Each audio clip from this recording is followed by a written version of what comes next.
Isa sa mga dapat mo matutunan, Riolto, hindi sa lahat ng oras may kasama. Hindi sa lahat ng oras may kakampi ka. Hindi sa lahat ng oras may kaibigan ka. Hindi sa lahat ng oras totoo yung kaibigan mo sa'yo. Dahil totoo ka sa kanila. Hindi ganun yun. Tsaka isa Ang buhay, parang gulong. Hindi ang buhay hindi porket pinapakita mo sa kanila na genuine ka, pinapakita mo sa kanila na mabait ka, ganun din yung marireceive mo. Yes po, sir. Hindi sa lahat ng oras parang ganun din yung matatanggap mo. So kailangan mo masanay na mag-isa ka. Kasi at the end of the day, kakampi mo sarili mo lang.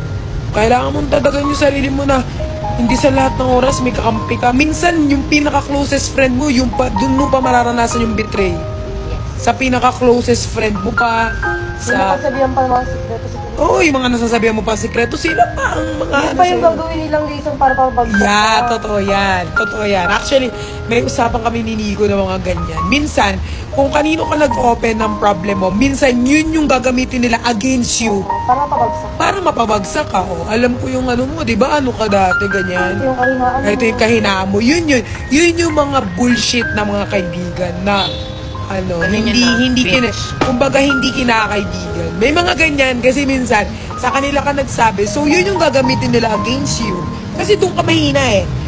Tapos papakita mong mahina ka, so aanuhin ka nila. Doon ka nila talaga anuhin.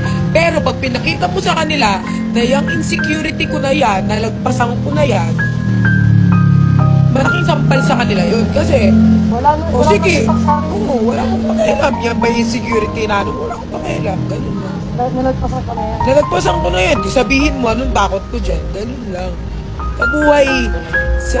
Alam mo, sa buhay, isa sa mga natutunan ko, si lang talaga yung kakampi mo. Ako, si Lord lang, kumbaga, isa din sa mga natin siya. Kaya, minsan prayer is the best weapon. Kung hindi mo makita sa ibang tao, makikita mo sa prayers.